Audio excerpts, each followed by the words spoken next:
대학의 사서 삼경 중에서 서경입니다. 제가 큰 제목은 동양 정치의 원형이라 이렇게 잡았습니다. 원형이라는 것은 근본 모습입니다. 근본을 올라가나 그러면 어떤 틀이 있는데 그게 원형입니다. 근데 정치하나 그러면 아무래도 서경에 그 뿌리를 받고 있습니다. 일반적으로 제일 알려진 것은 이제 맹자가 알려졌습니다. 패도와 왕도에서 맹자는 왕도를 이제 핵심으로 두고 있습니다. 근데 그게 어디에 보이냐 그러면 서경에 보입니다. 이게 요순 시절과 하은주 3대에 이게 기록된 게 이제 서경입니다. 그래서 핵심만 간략하게 되어 있거든요. 그래서 제가 그것을 이렇게 중심으로 요약해가지고 오늘 살펴보는 시간을 가져볼 겁니다. 서경에서 일단 확인해 볼 수 있는 게 이전 삼모라고 있습니다. 이전 삼모. 요전 순전의 뒤끝자를 따서 이전이라고 그래요. 이전.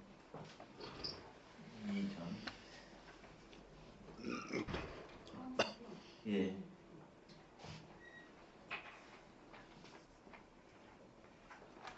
이전 삼모. 요전 순전을 이전이라고 합니다. 삼모라는 것은 배우모, 고요모, 이직에는 모가 없어요. 그냥 이직만 되어 있는데 그것도 높여서 모로 들어갑니다. 그래서 이전 삼모의 동양의 근본 원리, 정치의 근본 원리가 들어 있습니다. 이전 삼모. 이것을 딱 서경에서 한 편으로 요약 정리해 놓은 거 있습니다. 그게 홍범구주입니다. 홍범구주. 서경 전체를 딱 하나로 요약하라. 홍범구주예요. 제가 오늘 홍범구주를 중점적으로 할 생각입니다. 이게 이제 조금 더 후대로 내려와가지고 자세하게 풀어진 게 맹자입니다. 동양 정치는 이전 삼모와 맹자에 들어있다. 근데 그것을 가장 이렇게 핵심으로 추출할 수 있는 것은 서경의 홍범구주이다. 홍범구주. 그러면 정치에 대해서는 이제 연세들이 이렇게 계시기 때문에 대부분 나름의 생각이 다 계실 겁니다. 정치는 뭐다. 근데 우리가 보는 것은 정치 행위입니다. 정치 행위.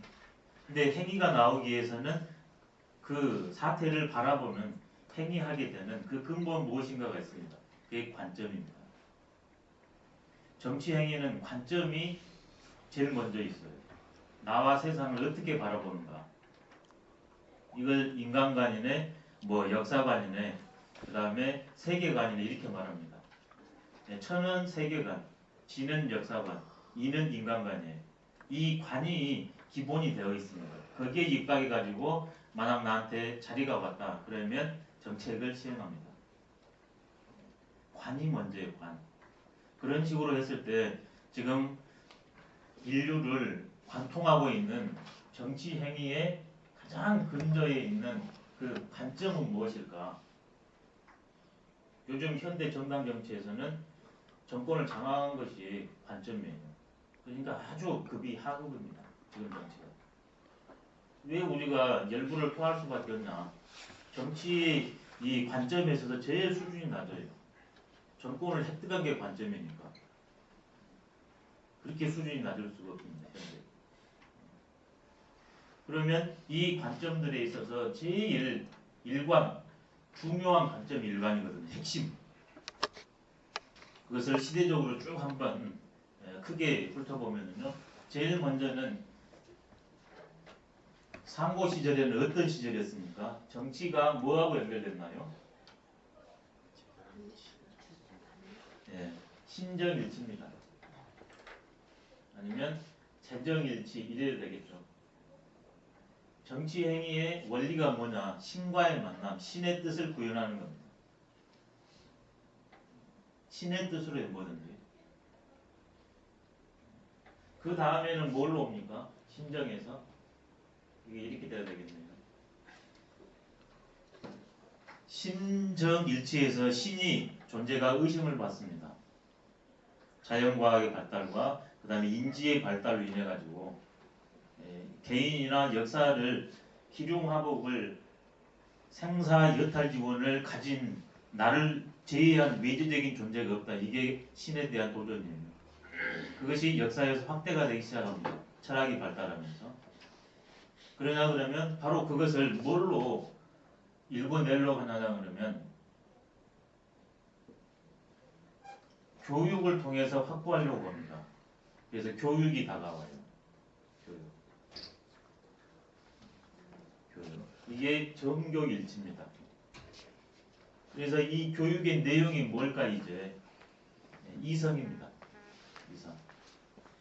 그 다음에 천지자연의 질서를 파악하는 것. 그게 동양으로 오면 도입니다. 여기서는 신, 조물주 절대자고 여기는 도.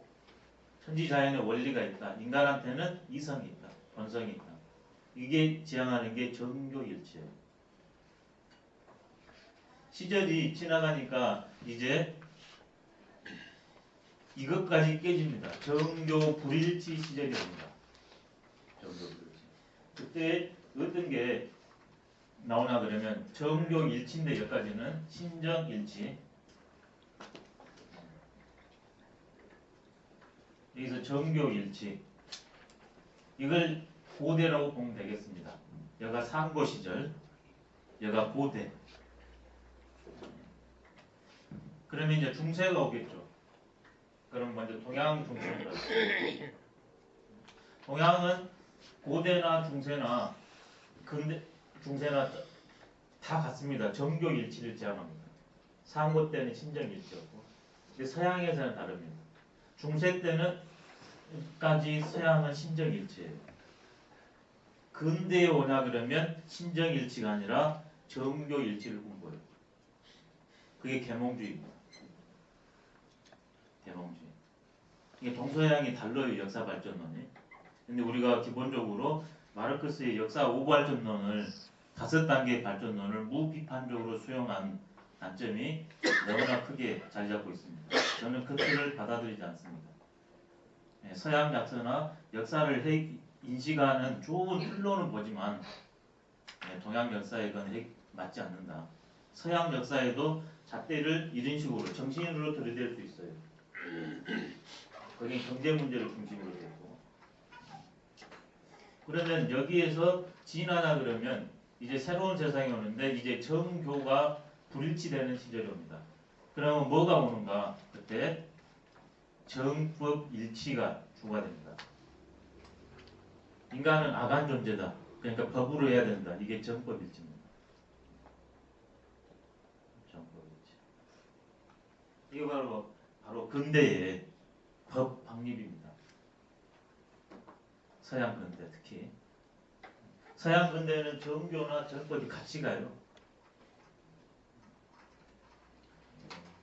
17세기 과학혁명과 그 다음에 근대 철학 사상이 시작되면서 사회철학, 법철학이 시작되면서 이게 18세기, 19세기에 같이 갑니다.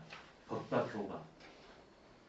어떤 사람은 교를 중심으로 놓고 어떤 사람은 법을 중심으로 놓는 그것만 다를 뿐이에요. 동양은 고대부터 중세를 계속 관통하고 있는데 서구는 근대사 이게 시작된다는 거.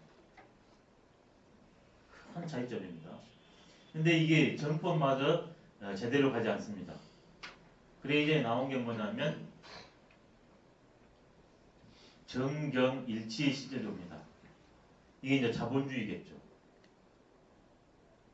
현재 우리가 살고 있는 현대 자본주의. 근데 동양에서는 한 번도 정경 일치나 정법 일치가 주류로 제일 앞에 드러나지는 못해요. 실제로는 내면적으로는 법이나 경제를 제일 우선시하지만 실제 딱 드러난 정모로는 이것들은 밑에 깔립니다. 서양에서는 아예 이것들이 전면으로 드러난 게 달라요. 정경일치. 지금 자본주의 시대입니다. 그러면 지금 이 자본주의 틀이 또 새롭게 도전을 받았잖아요. 그러면 어떤 시절로 가야 될까?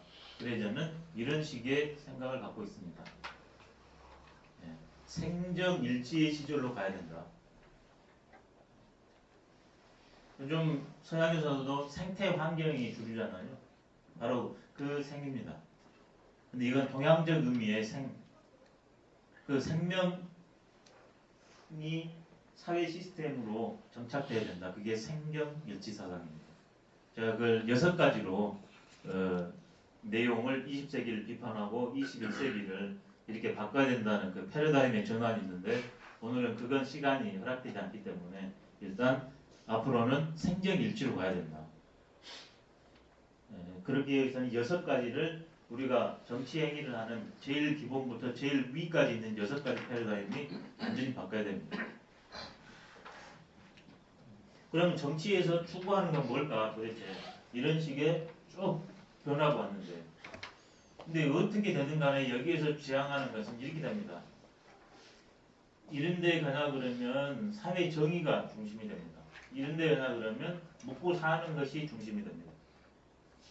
이런 데 오나 그러면 인간의 자유의지, 이성이 강조됩니다.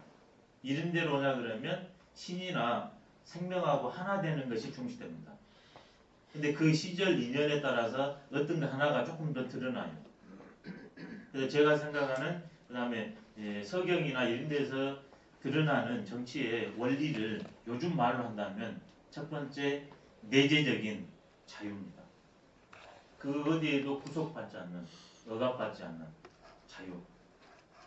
근데 그것이 방종과 다르게 그런 행위가 지금 여기에서 행복을 가져야 돼요. 행복. 자유가 있는 거.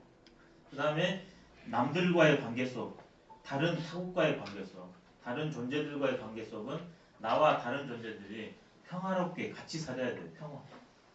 이질적인 존재들이 어우러지는 게 평화입니다. 마지막으로 공존입니다. 정치에서 지향하는 그 무엇들은 전부 내적으로는 자유와 행복이요. 외적으로는 평화와 공존을 지향합니다. 근데 그걸 시행하는데 어떤 것을 제일 우선시로 하는가 이게 이제 다를 뿐입니다. 제가 생각했을 때는 신정일치에서 정교일치, 정법일치, 정경일치 근데 이게 이제는 생경일치로 가야 되지 않나 이런 생각을 해봅니다. 그래서 오늘 이 측면에 대해서 실제로 예를 들어보도록 하겠습니다.